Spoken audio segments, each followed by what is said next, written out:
नमस्कार। स्वागत है आप सभी का हमारे खास कार्यक्रम भाग्य समाधान में। मैं हूं आपके साथ शिवानी गुप्ता। आज के इस खास कार्यक्रम में हम बात करेंगे आपके भाग्य से जुड़े समाधान की। आज के इस खास कार्यक्रम में हम चर्चा करेंगे कि आपको क्या करना चाहिए, क्या नहीं करना चाहिए, किन बातों का आपको विशेष रूप से रखना है ध्यान। इन्हीं सब बातों की हम आज चर्चा करेंगे हमारे इस खास कार्यक्रम भाग्य समाधान में। हमारे साथ स्टूडियो में विशेष रूप से उपस्थित हैं पंडित अरविंद तिवारी जी। पंडित जी, बहुत बहुत स्वागत है आपका। नमस्कार। अनादि टीवी के सभी दर्शकों को मेरा प्यार भरा नमस्कार। पंडित जी, प्रोग्राम की शुरुआत करते हैं और आज के इस खास कार्यक्रम में हम जानेंगे सबसे पहले कि इस सप्ताह की राशियों के बारे में और इस दिन हर दिन की क्या विशेषता होती है। तो सबसे पहले हम शुरुआत करते हैं कि सोमवार का दिन, जैसे कि भगवान भोलेनाथ के नाम से हम जानते हैं कि पर्टिकुलर वो दिन क्या विशेष रूप से विशेषता लेकर आता है। बहुत बढ़िया आपका प्रश्न है। और सबसे बड़ी बात, जैसा कि हम जानते हैं, बहुत सारे दर्शकों के मन में सोमवार को लेकर हमेशा मन में एक जिज्ञासा बनी होती है कि आखिरकार सोमवार होता क्या है। देखिए, सोम का अर्थ होता है चंद्रमा। और चूंकि हमारे पूरे जो सप्ताह हैं वो हमारे जितने भी जो 7 ग्रह हैं जो हमको आकाश में ग्रह व्यवस्था के तौर पर हमको दिखाई देते हैं, तो उनके हिसाब से हमने दिनों का निर्धारण किया हुआ है। तो पहला दिन जो सप्ताह का आता है वो है सोमवार। सोम माने चंद्रमा, और चंद्रमा का दिन इसको कहा जाता है। देखिए, चंद्रमा का दिन होने के नाते चंद्रमा की विशेषताएं लिए हुए ये दिन होता है। और चंद्रमा को सबसे ज़्यादा जो महत्ता दी थी वो भगवान शिव ने दी थी। हम सभी जानते हैं कि चंद्रमा की 27 पत्नियां थीं।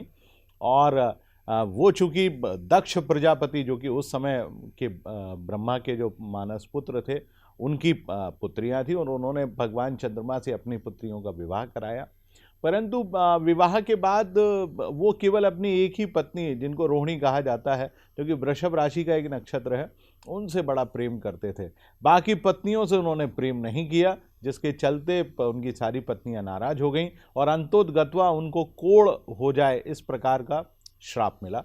और उन्होंने गुजरात में जो सौराष्ट्र क्षेत्र है वहाँ पर उन्होंने भगवान शिव की बहुत बड़ी तपस्या की, जिसके चलते भगवान शिव प्रसन्न हुए और दुनिया का जो पहला ज्योतिर्लिंग वहाँ पर स्थापित हुआ, जिसको हम सोमनाथ के रूप में जानते हैं। और भगवान चंद्रमा ने भगवान शिव से कहा कि प्रभु, आप प्रसन्न हुए तो आप मुझे अपने चरणों में रखिए। लेकिन भगवान ने उनको अपने मस्तक पर विराजित किया। इसलिए सोमवार का जो दिन है वो भगवान शिव का प्रिय दिन माना जाता है। सोमवार के दिन हम भगवान शिव की पूजा अर्चना करते हैं, भगवान शिव को प्रसन्न करने का प्रयास करते हैं। और चंद्रमा चूंकि उनके मस्तक पर विराजमान है, जिन लोगों की कुंडली में चंद्र संबंधी दोष होता है वो भगवान शिव की पूजा अर्चना करें। भगवान शिव उनको बहुत वरदान देते हैं। और भगवान शिव के बारे में जो सबसे महत्वपूर्ण चीज़ है, भगवान शिव बहुत ही आसानी से प्रसन्न होने वाले देवता हैं, जो कि बहुत जल्दी प्रसन्न हो जाते हैं। तो ऐसे भगवान शिव की हम पूजा अर्चना करें। आज सोमवार, आप जब भी सोमवार के दिन पूजा अर्चना करेंगे, निसंदेह आपको बहुत हद तक लाभ की प्राप्ति होगी। बिल्कुल ठीक कहा पंडित जी। जैसे कि आपने, भगवान भोलेनाथ बहुत ईजिली प्रसन्न हो जाते हैं, क्योंकि भोले की भक्ति भोले की ही है। इसी के साथ हम ये भी जानना चाहेंगे पंडित जी कि राशियों के बारे में इस सप्ताह क्या कहती है राशियाँ। मेष राशि का अपने आप में एक जैसा अलग महत्व है, वृषभ राशि का अपने आप में अलग महत्व है, और साथ ही मिथुन राशि का। तो क्या विशेषताएं हैं, इनको लेकर क्या उपाय हैं, क्या करना चाहिए, क्या नहीं करना चाहिए, बताइए ज़रा। बिल्कुल, मैं आपको बतलाए देता हूँ। देखिए, तीनों राशियाँ जो कि राशि से शुरुआत होती है, तो इस सप्ताह मेष राशि वाले जातकों का कैसा राशि रहेगी ये मैं आपको बतलाए देता हूँ। देखिए, मेष राशि वाले जातकों का इस सप्ताह में चंद्रमा की जो शुरुआत हो रही है वो दशम भाव से हो रही है। चंद्रमा दशम भाव में गोचर करता रहेगा, तो कामकाज के हिसाब से समय बहुत बढ़िया रहेगा। मान सम्मान मिलेगा। यदि आप प्रॉपर्टी संबंधी किसी व्यवसाय से जुड़े हुए हैं, शेयर मार्केट से आप जुड़े हुए हैं, तो निसंदेह आपको लाभ होने की संभावना है। जहाँ तक प्रश्न है सुख में वृद्धि का, तो सुख में वृद्धि होगी। वैवाहिक जीवन बहुत सुखद रहेगा। यदि आप प्रेम संबंधों से जुड़े हुए हैं तो प्रेम संबंधों के लिए ये समय बहुत ही शानदार है। सप्ताह के मध्य में चंद्रमा का गोचर एकादश भाव में रहेगा। यदि आप धन संबंधी किसी कार्य को लेकर बहुत ज़्यादा परेशान हैं, तो धन संबंधी कार्य आपके बहुत आसानी से संपन्न होंगे। चूंकि चंद्रमा का एकादश भाव में गोचर रहेगा तो आपका बॉस आपसे इस सप्ताह में बहुत प्रसन्न रहने वाला है। संतान को लेकर जो चिंता थी वो समाप्त होगी। यदि आप किसी प्रतियोगी परीक्षा या खेल कूद से जुड़े हुए हैं तो उसमें आपको बहुत सफलता मिलने वाली है। परंतु सप्ताह का अंत थोड़ा सा कमजोर रहेगा, क्योंकि चंद्रमा का गोचर एकादश भाव में से निकलकर द्वादश भाव की तरफ बढ़ेगा, तो खर्च आपका बढ़ सकता है। मानसिक परेशानी में थोड़ी सी वृद्धि होगी। विरोधी थोड़े से सक्रिय हो जाएंगे, और ख़ास तौर से चूंकि कोरोना काल चल रहा है तो आप अपने स्वास्थ्य के प्रति चिंता बनाए रखें, ताकि आपको बहुत ज़्यादा परेशानी का सामना ना करना पड़े। बात करते हैं अगली राशि यानी वृषभ राशि की। तो देखिए, वृषभ राशि वाले जातकों के सप्ताह में चंद्रमा की शुरुआत हो रही है नवम भाव से यानी भाग्य स्थान से। तो चंद्रमा भाग्येश रहेगा तो मन आपका बेहद प्रसन्न रहेगा। धर्म कर्म में आस्था बढ़ेगी। मित्रों और परिजनों से जो आपको अभी तक सहयोग नहीं मिल पा रहा था, वो सहयोग में अब वृद्धि होने जा रही है। कामकाज बेहतर होने लगेगा। वैवाहिक संबंध जो थोड़े से अभी कमजोर से चल रहे थे, सप्ताह के मध्य में आते आते वैवाहिक संबंध बहुत अच्छे होंगे। यदि आपका प्रेम संबंधी जो आपका पार्टनर है, आप यदि प्रेम संबंधों से जुड़े हुए हैं तो आपका पार्टनर, यदि आप लड़की हैं तो लड़का, लड़का है तो लड़की, दोनों एक दूसरे के प्रति प्रगाढ़ता लेकर आएंगे। मानसिक प्रसन्नता बढ़ेगी, सुख में वृद्धि होगी। यदि आप प्रॉपर्टी से जुड़े हुए हैं तो आपको प्रॉपर्टी संबंधी कार्यों में सफलता मिलने जा रही है। माता पिता से खास तौर पर विशेषकर सहयोग में वृद्धि होने जा रही है। और सबसे बड़ी बात, चूंकि सप्ताह के मध्य में बहुत शुभ समाचार आपको मिलने जा रहे हैं। बात करते हैं सप्ताह के अंत की, तो सप्ताह का अंत बड़ा सुखद होने जा रहा है, क्योंकि चंद्रमा एकादश भाव में रहेगा। आय में विशेष तौर पर आय में बहुत ज़्यादा वृद्धि होगी। मन आपका बेहद प्रसन्न बना रहेगा।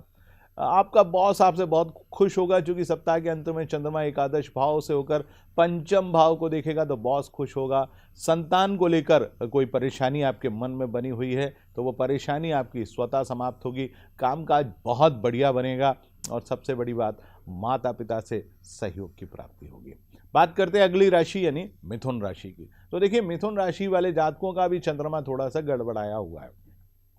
सप्ताह की शुरुआत में चंद्रमा थोड़ा सा कमजोर रहेगा। कामकाज को लेकर थोड़ा सा असमंजस का भाव बना रहेगा। मन थोड़ा शांत सा बना रहेगा। देखिए, चंद्रमा जब भी अष्टम भाव में गोचर करता है तो जातक बड़ा परेशान होता है। खास तौर से गाड़ी यानी वाहन संबंधी कोई दुर्घटना होने की संभावना है, तो आप वाहन बहुत सावधानी से चलाइए।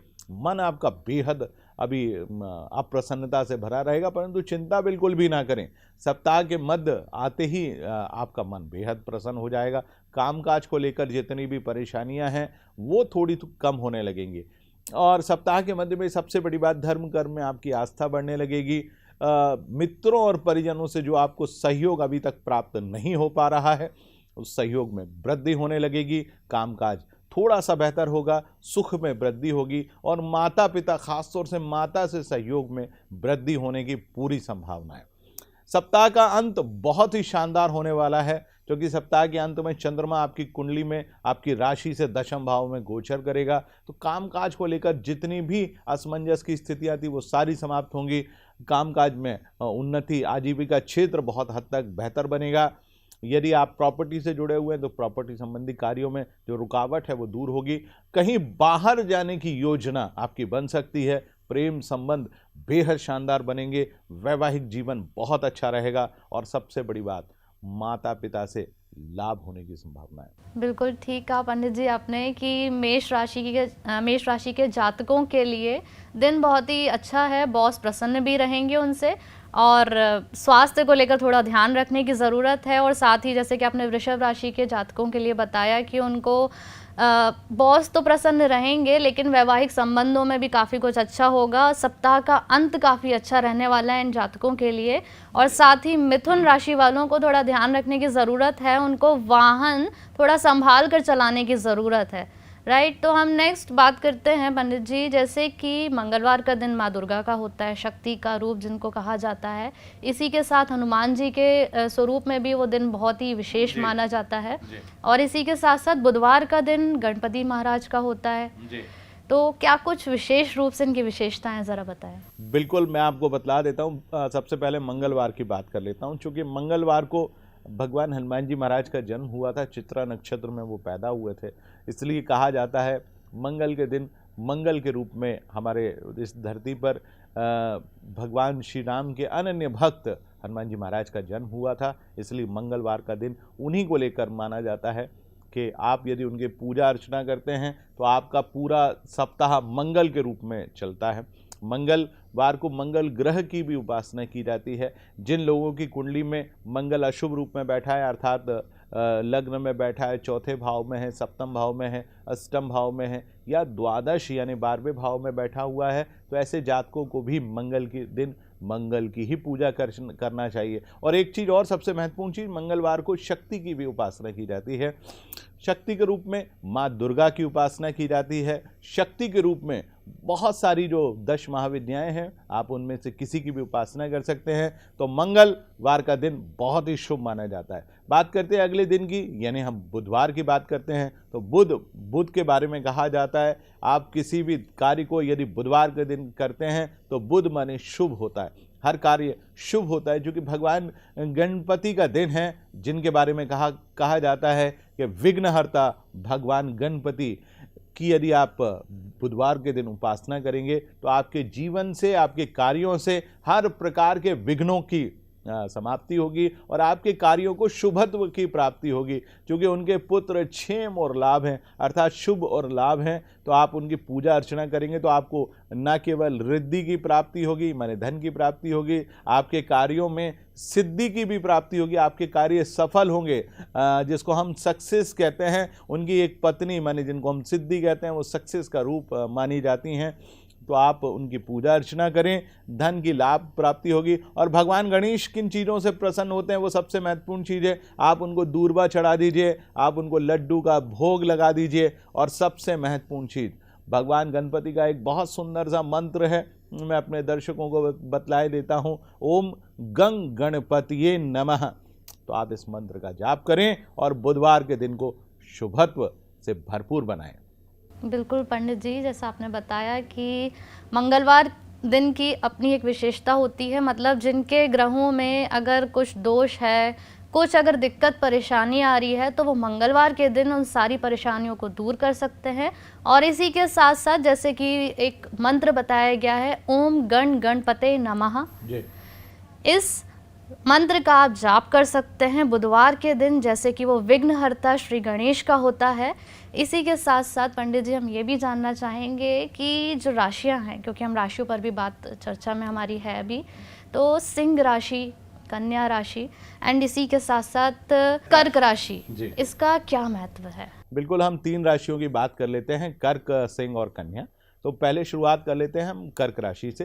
तो देखिए, कर्क राशि वाले जातकों का ये जो सप्ताह है, उसमें सप्ताह के जो शुरू के 2 दिन हैं वो तो बहुत शानदार रहने वाले हैं। क्योंकि चंद्रमा का गोचर आपकी राशि से सप्तम भाव में चल रहा है। तो वैवाहिक जीवन बहुत अच्छे रहेंगे। पार्टनरशिप में यदि आप कोई काम कर रहे हैं तो वो समय आपके लिए बहुत शानदार बना रहेगा। और सबसे महत्वपूर्ण चीज़, वैवाहिक और प्रेम संबंधों के लिए आने वाले 2 दिन बहुत शानदार हैं। परंतु मित्रों, ध्यान रखें, 2 दिन के बाद जैसे ही चंद्रमा आपकी राशि से अष्टम भाव में गोचर करेगा, वहीं थोड़ी सी परेशानी का आपको सामना करना पड़ेगा। अष्टम भाव का चंद्रमा सबसे पहले तो आपको स्वास्थ्य संबंधी परेशानी दे सकता है। थोड़ा स्वास्थ्य का ध्यान रखें, मन आपका अप्रसन्न रहेगा, विरोधी पक्ष थोड़े से सक्रिय हो जाएंगे, कामकाज को लेकर परेशानी का सामना करना पड़ेगा। तो थोड़ा आपको 2.5 दिन तक अपने आप को, अपने मन को थोड़ा स्थिर रखने की आवश्यकता है, मन को शांत रखने की आवश्यकता है। तो आप मन को शांत बनाए रखें ताकि आने वाले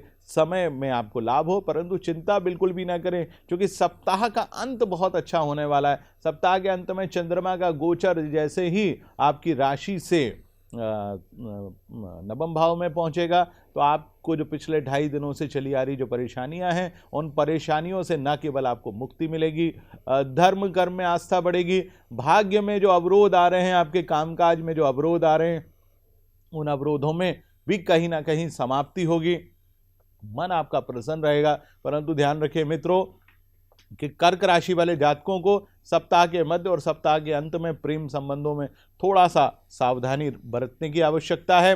वैवाहिक जीवन में थोड़ी सावधानी बरतने की आवश्यकता है। वहीं हम बात कर लेते हैं अगली राशि यानी सिंह राशि के बारे में। तो देखिए, सिंह राशि वाले जो जातक हैं उनके लिए ये पूरा सप्ताह यानी सप्ताह का प्रारंभ, सप्ताह का मध्य बहुत ही शानदार रहने वाला है। सबसे बड़ी चीज़, सप्ताह की शुरुआत बहुत शानदार होगी। सप्ताह की शुरुआत में आपके जितने भी विरोधी पक्ष हैं, स्वास्थ्य को लेकर जो परेशानी है वो स्वतः दूर होने लगेगी। कामकाज बहुत बेहतर बनेगा और जो अभी तक आपको अनावश्यक रूप से बाधाओं का सामना करना पड़ रहा है वो बाधाएं समाप्त होंगी। प्रेम संबंध बढ़िया रहेंगे। वैवाहिक जीवन आपका बहुत बढ़िया रहेगा। और सबसे बड़ी बात, सप्ताह के मध्य में आते आते जो ग्रहों का गोचर है वो आपके बहुत ही पक्ष में आने वाला है। और उसमें जो सबसे महत्वपूर्ण चीज़ होने वाली है, संबंधों से आपको लाभ मिलने वाला है। वैवाहिक संबंध हो, प्रेम संबंध हो, व्यावसायिक संबंध हो, इनमें बहुत हद तक लाभ मिलेगा। परंतु एक बात का ध्यान रखें मित्रों कि सप्ताह का अंत थोड़ा सा कमजोर है, क्योंकि चंद्रमा का गोचर आपकी राशि से अष्टम भाव में होने जा रहा है। तो थोड़ा ध्यान रखें, वाहन सावधानी से चलाएं। रोग में वृद्धि हो सकती है और वाहन से कुछ आपको असावधानी यानी कुछ दुर्घटना होने की संभावना है, तो थोड़ा सा ध्यान रखें। वहीं हम बात कर लेते हैं अगली राशि यानी कन्या राशि की। तो देखिए, कन्या राशि वाले जातकों के लिए ये पूरा सप्ताह बहुत ही शानदार होने वाला है, क्योंकि चंद्रमा का गोचर पंचम भाव में चल रहा है। तो शिक्षा, खेलकूद और यदि आप किसी प्रतियोगी परीक्षा में सम्मिलित हो रहे हैं तो समय बहुत ही शानदार है। मन आपका बेहद प्रसन्न बना रहेगा। और सबसे महत्वपूर्ण चीज, कामकाज को लेकर जो परेशानियां थी वो अब धीरे धीरे कम होने लगेंगी। सप्ताह का मध्य बहुत ही शानदार रहेगा। स्वास्थ्य बहुत बढ़िया रहेगा। वाहन संबंधी जो कार्य हैं उनमें सफलता मिलेगी। रोग से आप बचेंगे। सेहत बहुत बढ़िया रहेगी और विरोधी पक्ष खास तौर से बेहद कमजोर बना रहेगा। सप्ताह के अंत बहुत ही शानदार रहने वाला है। प्रेम संबंध, वैवाहिक संबंधों में बहुत हद तक लाभ मिलेगा। संतान को लेकर जो परेशानी थी वो भी समाप्त होगी। कामकाज में पूर्णतया सफलता आपको प्राप्त होगी। जैसे कि पंडित जी ने बताया कि कर्क, सिंह और कन्या राशि के जातकों के लिए सबसे अच्छी बात यह है कि सप्ताह की शुरुआत अच्छी रहेगी। कामकाज मतलब कि कार्य क्षेत्र में उन्नति प्राप्त होगी और इसी के साथ साथ सप्ताह के अंत में शुभ समाचार भी मिल सकते हैं और भविष्य की योजनाएं भी बन सकती हैं। पंडित जी, इसी के साथ हमारे दर्शक ये भी जानना चाहते हैं कि गुरुवार का दिन, क्योंकि हमने सोमवार, मंगलवार और बुधवार पर बात कर ली, गुरुवार का दिन अपने आप में विशेष दिन है, क्योंकि इस दिन साईं बाबा के साथ साथ भगवान विष्णु की लोग पूजा करते हैं। तो क्या विशेषताएं हैं इस दिन की, क्योंकि भगवान विष्णु और भगवान साईं बाबा की हम बात करें, दोनों ही बहुत अच्छे। बिल्कुल, देखिए, गुरुवार का दिन जैसा हम जानते हैं भगवान विष्णु का दिन माना जाता है, गुरु ग्रह का दिन माना जाता है। और भगवान विष्णु जिनके बारे में कहा जाता है, इस संसार का जो संचालन है वो संचालन की जो बागडोर है वो भगवान विष्णु के हाथ में है।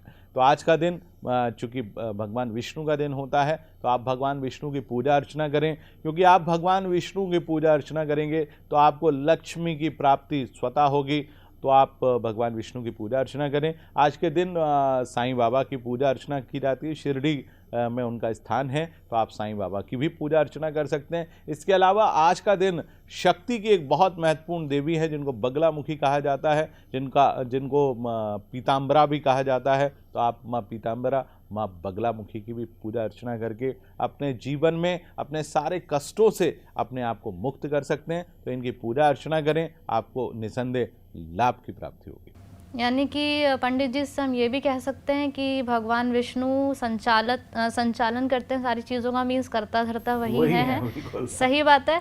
और इसी के साथ साथ साईं बाबा क्योंकि बहुत ही पूजनीय है। इसी के साथ साथ हम ये भी जानना चाहेंगे कि शुक्रवार का दिन, जैसे कि कहते हैं माँ लक्ष्मी विशेष रूप से इस दिन की विशेषता रखती हैं, तो इसमें क्या कुछ है कि लोगों को मतलब इसमें पूजा वगैरह करनी चाहिए? माँ लक्ष्मी की अपने आप में महत्वता है, विस्तार से बताइए थोड़ा। बिल्कुल, मैं आपको बताना चाहूँगा। देखिए, शुक्रवार का दिन खासतौर से माता महालक्ष्मी का दिन माना जाता है। देखिए, आज के दौर में खासतौर से पूरे साल भर में कोरोना के कारण बहुत सारे लोगों की न केवल नौकरी चली गई है, कामकाज लोगों के पास बिल्कुल भी नहीं बचा है। लोग बेहद परेशान बने हुए हैं लक्ष्मी को लेकर, चाहे व्यवसाय हो, चाहे नौकरी वाला हो, या किसी भी प्रकार से कोई भी व्यक्ति क्यों ना हो, उसके जीवन में धन संबंधी परेशानी बनी हुई है। तो आप अपने जीवन में धन संबंधी परेशानियों को दूर करना चाहते हैं तो आज के दिन आप माता महालक्ष्मी की पूजा अर्चना करें। देखिए, महालक्ष्मी ऐसा माना जाता है कि वो शुक्रवार को बहुत विशेषकर प्रसन्न होती हैं।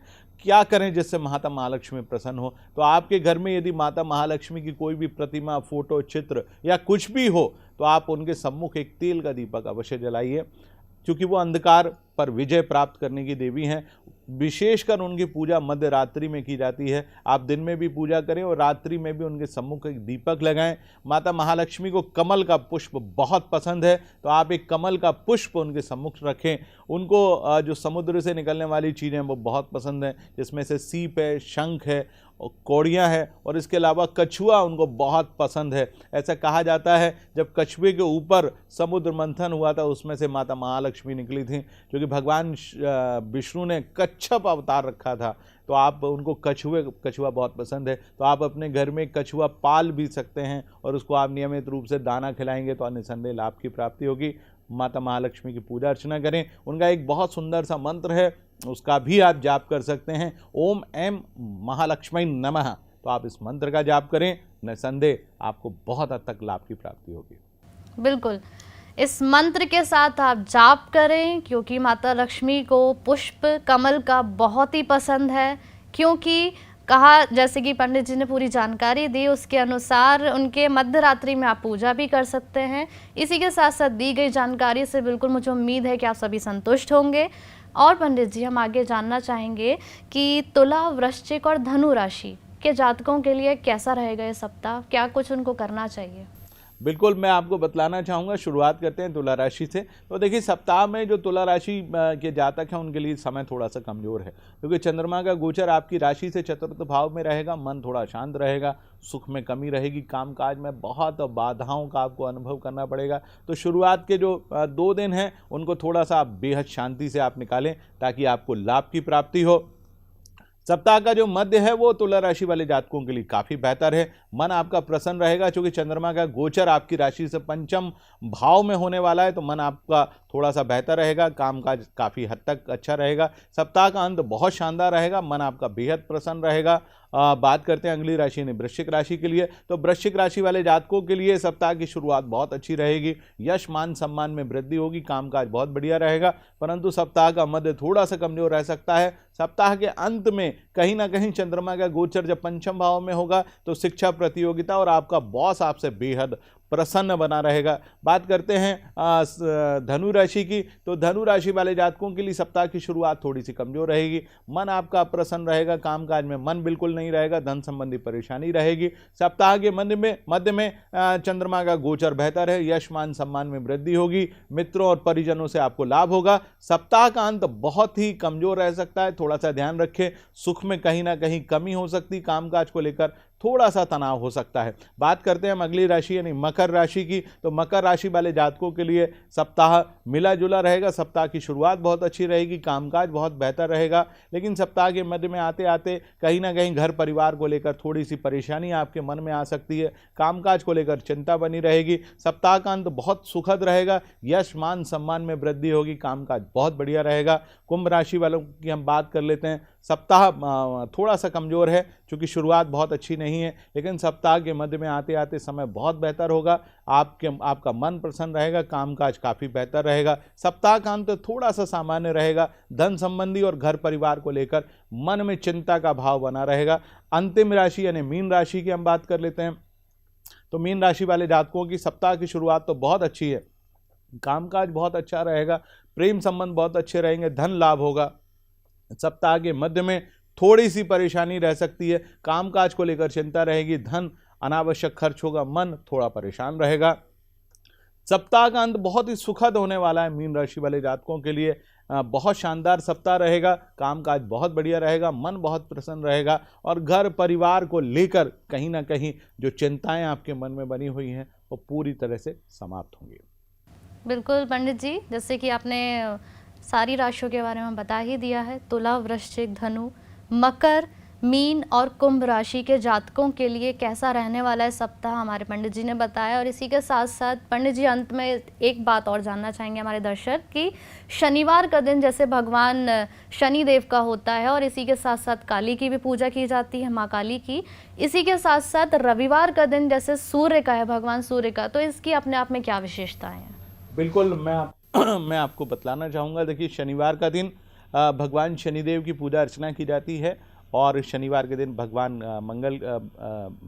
हनुमान जी की भी पूजा होती है। जिन जातकों की कुंडली में शनि बहुत परेशान कर रहे हैं तो शाम के समय जाएं किसी भी शनिदेव के मंदिर में, वहां तेल का दीपक लगाएं, भगवान शनिदेव के ऊपर थोड़ा सा सरसों का यानी कड़वा तेल चढ़ाएं तो भगवान शनिदेव प्रसन्न होंगे। माता काली की भी पूजा अर्चना की जाती है। ऐसा हम जानते हैं कि कलयुग में काली सबसे ज़्यादा प्रभावशाली देवी हैं, तो आप शनिवार के दिन काली जी के मंदिर में जाएं, उनको माला चढ़ाएं, नारियल का प्रसाद चढ़ाएं तो आपको बहुत प्रसन्नता होगी। बात करते हैं हम रविवार के दिन की, तो देखिए रविवार का दिन भगवान सूर्य से जुड़ा हुआ है। सूर्य इस पृथ्वी और पूरे ब्रह्मांड का संचालन कर रहा है, क्योंकि उसके चारों तरफ पूरे नवग्रह घूम रहे हैं। आज हमारी पृथ्वी पर जो जीवन है वो केवल सूर्य के कारण है। और जिन जातकों को यश, मान, सम्मान और जीवन में प्रतिष्ठा चाहते हैं, क्योंकि कार्य क्षेत्र में सफल होने के लिए हमको फेम यानी यश की आवश्यकता है, तो आप भगवान सूर्य को उपासना करें।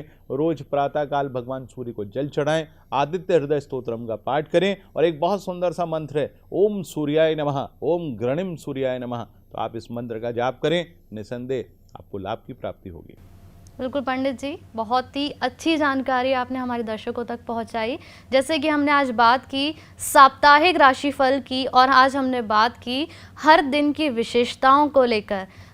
उम्मीद है कि आपको पंडित जी द्वारा दी गई जानकारी बहुत ही पसंद आई होगी। पंडित जी, बहुत बहुत धन्यवाद आपका हमारे साथ जानकारी साझा करने के लिए। दर्शकों, उम्मीद है कि आपको दी गई जानकारी बहुत ही पसंद आई होगी। अगले एपिसोड में फिर मुलाकात होगी, तब तक देखते रहिए अनादि टीवी। नमस्कार।